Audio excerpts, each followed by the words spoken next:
No dia 1º de junho de 2016, aconteceu a inauguração do túnel de San Gotardo, o maior túnel ferroviário do mundo. São 57 quilômetros cortando os Alpes suíços. A inauguração foi um evento de grande porte, transmitida por vários canais de televisão de todo o mundo.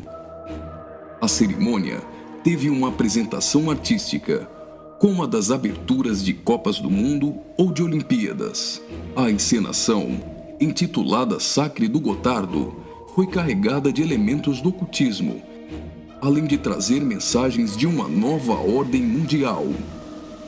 Muitas autoridades e a Nata Econômica Europeia participaram dessa solenidade. Dentre as personalidades presentes estavam o presidente da Suíça, Johann Schneider, a chanceler da Alemanha, Angela Merkel, o presidente da França, François Hollande, e o primeiro-ministro da Itália, Matteo Renzi. A inauguração do túnel teve ainda uma celebração ecumênica e recebeu a bênção sacerdotal de um rabino do judaísmo, de um imã do islamismo, de um padre da Igreja Católica e de uma pastora luterana. Vamos analisar alguns elementos dessa celebração bizarra, que muitos analistas chamaram de inauguração da nova ordem mundial. Na primeira parte, em ambiente fechado, a humanidade é representada por uma marcha de zumbis, pronta para receber ordens. Surge então um anjo na forma de bebê. Aparentemente, este representa Lúcifer. O anjo caído já começa a apresentar semelhanças com Baphomet, que é um dos principais símbolos de Satanás em algumas linhas de culto pagão. Observe, dentre as personalidades presentes, esse sujeito, portando um cetro e vestido com traje de algum tipo de organização ou irmandade. Ele traz um broche com a figura de um bode que deve representar também Baphomet. A cerimônia macabra evolui para a aparição de um homem-bode, representando um demônio-chefe. Esse demônio exerce autoridade e liderança sobre outros demônios que são liberados pelo mundo, representado aqui pela ferrovia. Por essa ferrovia, passam vários períodos da humanidade, revivendo alguns tipos de sociedades secretas e rituais pagãos dos celtas, da Grécia Antiga, do hinduísmo e principalmente do Egito Antigo. Observe ao fundo a figura do Sol, representando um dos principais objetos de adoração das culturas antigas. Sob a ordem do chefe, os demônios se lançam para cumprir sua missão na Terra. Aqui, vemos a representação de antigas sacerdotisas e místicos adoradores, todos sendo conduzidos pelo homem-bode. As sacerdotisas estão levando um cordeiro, como algo a ser oferecido em sacrifício.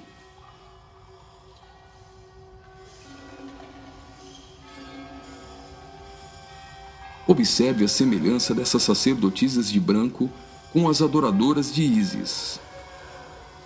E nesta exaltação de muitas formas de adoração pagã, não poderia faltar a coroação da Rainha dos Céus.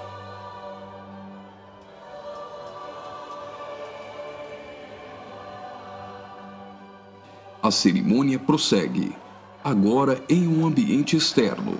A parte interna exaltou a adoração pagã histórica. Na parte externa, o evento se torna uma cerimônia satânica regida pelo homem-bode.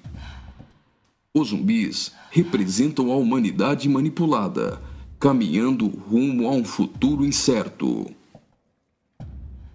Os atores correm atrás de uma conquista. O túnel inaugurado literalmente furou 57 quilômetros de rochas nos Alpes suíços. Aparentemente, aqui a humanidade está tentando vencer a rocha, que pode representar Jesus.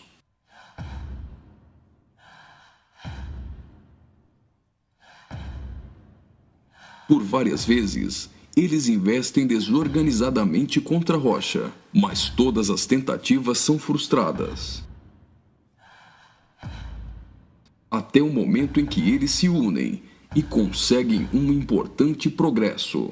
Lembre-se que o espírito de Nimrod era unir o homem para vencer a Deus, e que este túnel é o símbolo de integração entre os povos. Observe que eles conseguem a abertura de um portal. A representação desse portal lembra o CERN. O CERN é a Organização Europeia para a Pesquisa Nuclear. Está localizado na região de Genebra, na fronteira franco-suíça, a pouco mais de 200 quilômetros do túnel de Saint-Gothard. No CERN encontra-se o LHC, o maior acelerador de partículas atômicas do mundo e maior máquina que o homem já construiu. Ele tem 27 quilômetros de circunferência e está a 100 metros abaixo da superfície. O CERN está em busca da antimatéria e tentando recriar o Big Bang. Mas o CERN também tem um propósito esotérico ocultista nem tanto oculto. Segundo a própria comunidade científica, o CERN pretende acessar outras dimensões e se conectar com forças desconhecidas. O respeitadíssimo físico Stephen Hawking advertiu que os experimentos do CERN podem representar graves perigos a nosso planeta.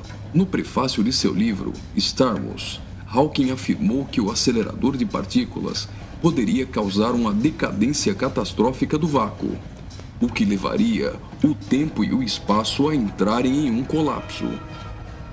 Isso poderia destruir não somente o planeta Terra, mas também o sistema solar e todo o universo.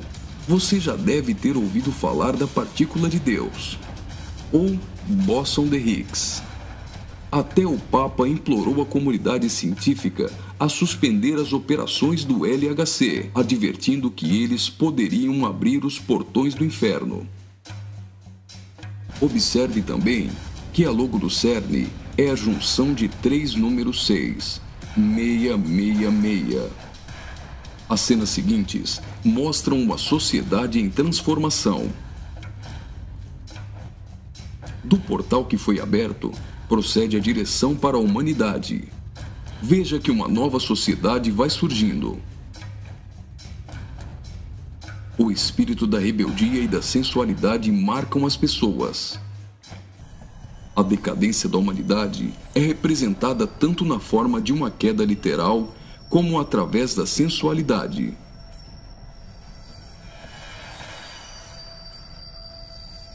Do portal surge um corpo nu, e logo as pessoas ficam endemoniadas.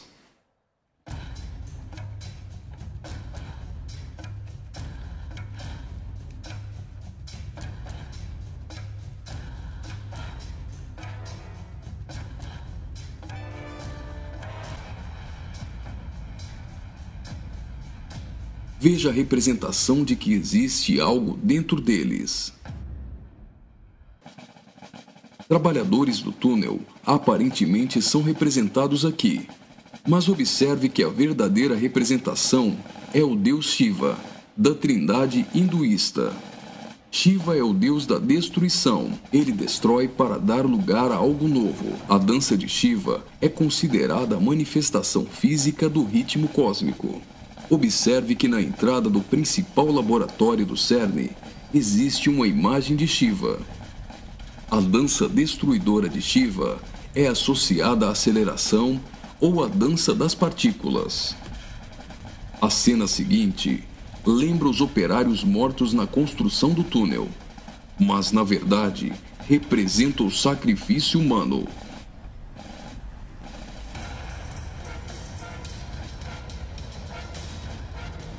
Veja que os corpos são lançados para dentro do abismo.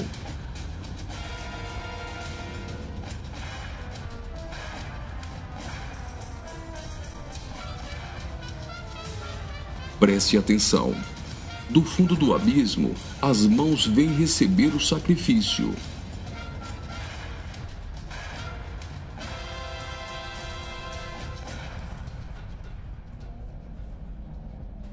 A morte dos trabalhadores dá lugar a 3 almas que sobem do abismo.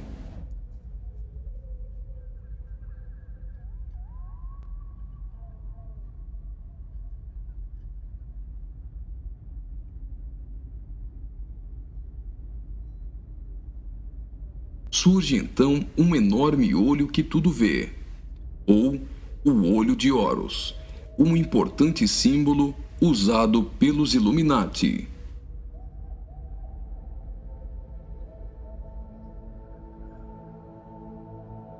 Agora, o homem-bode passa a ter um papel ainda mais importante na cerimônia, e as representações do livro de Apocalipse vão ficando mais evidentes.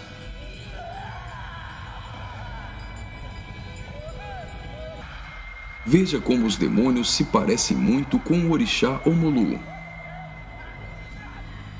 Do portal surge uma figura de um homem, misturada com a de um bode e 3 escaravelhos egípcios. O escaravelho simboliza o deus Khepri, o deus do sol nascente. Homem e bode se fundem, representando a encarnação de Satanás e o surgimento do anticristo. Ele não será um homem normal. Sua autoridade e poder provém do próprio Satanás. Uma personagem, aparentemente representando a deusa Ísis, surge para ungir o homem-bode, que é a própria besta. Como a cerimônia de coroação de um rei, a besta é ungida governante sobre todo o mundo. Observe novamente que os demônios lembram muito o orixá Omulu. Após receber o manto do espírito feminino de Ísis, a besta manifesta atitudes homossexuais. Ungido governante do mundo, a besta demonstra sua fúria contra todos e agita seus demônios.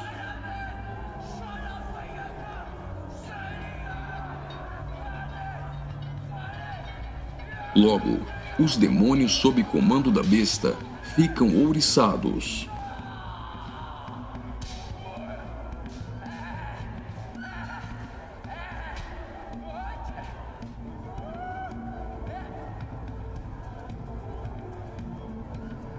Assim como está escrito em Apocalipse, a besta passa a ser adorada pelos homens e pelos demônios.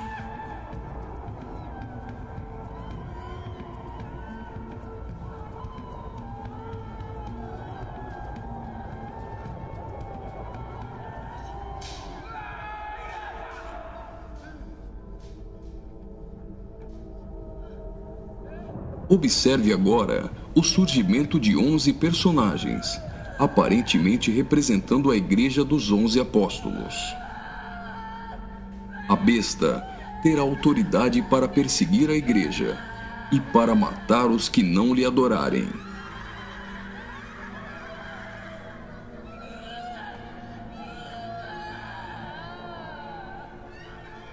Observe que no telão a besta tem várias cabeças.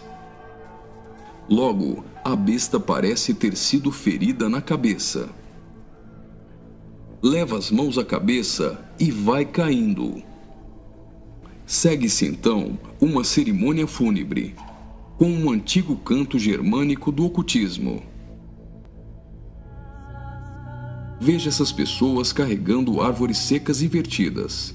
Observe que as raízes estão para cima. Assim como a cruz invertida é um símbolo do satanismo, tudo que se apresenta invertido representa o contrário. A imagem do telão é a árvore da morte, que é o contrário da árvore da vida.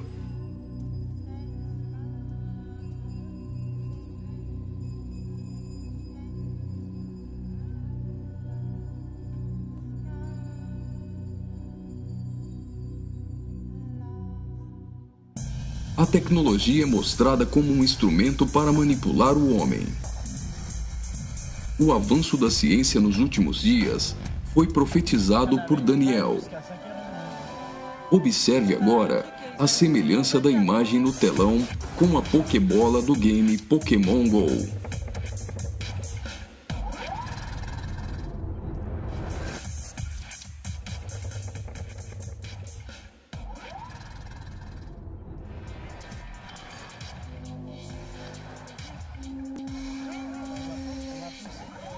Enquanto na parte inferior da tela aparece uma segunda besta caminhando em direção à primeira, ao fundo surge a figura da grande meretriz.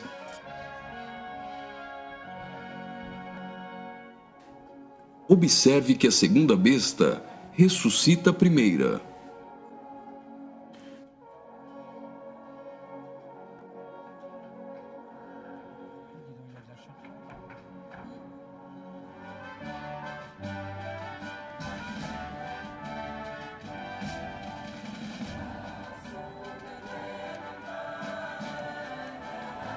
Note que os símbolos maçônicos estão presentes em várias partes da celebração. Aqui, temos o olho de Horus e o compasso com um esquadro. Os três personagens de cabeças grandes aparentemente representam as nações da Terra, os reis da Terra e os mercadores da Terra que foram embriagados e se prostituíram com a grande meretriz. O relógio girando ao contrário provavelmente faz menção à profecia de Daniel, de que o anticristo mudaria os tempos, e fala da velocidade em que a nova ordem mundial será estabelecida. No auge da cerimônia, todos os personagens se lançam em adoração. Mas afinal, o que eles estão adorando?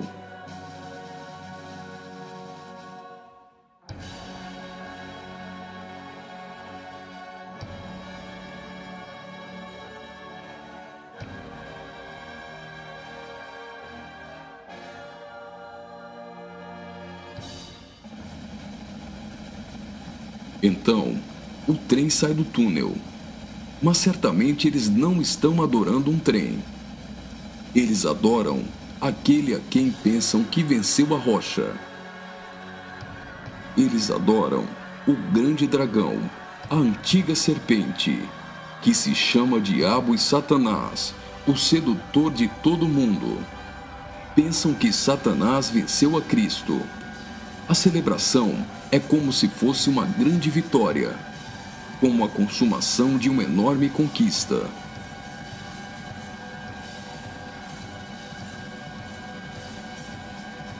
Observe mais uma vez no telão.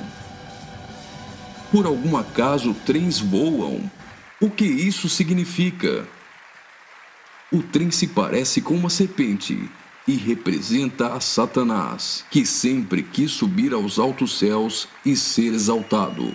É justamente isso que eles estão profetizando nesse ato profético. Faria muito sentido se isso fosse um encontro de bruxos e satanistas, mas numa inauguração de uma grande obra pública, com a participação dos principais signatários da Europa, realmente não faz sentido algum. Só que eles se esqueceram de ler todo o livro de Apocalipse. E vi a besta e os reis da terra com seus exércitos, congregados para pelejarem contra aquele que estava montado num cavalo e contra seu exército. Mas a besta foi aprisionada, e com ela o falso profeta, que com os sinais feitos diante dela, seduziu aqueles que receberam a marca da besta, e eram os adoradores de sua imagem. Os dois foram lançados vivos dentro do lago de fogo que arde com enxofre. Apocalipse capítulo 19, versículos 19 e 20.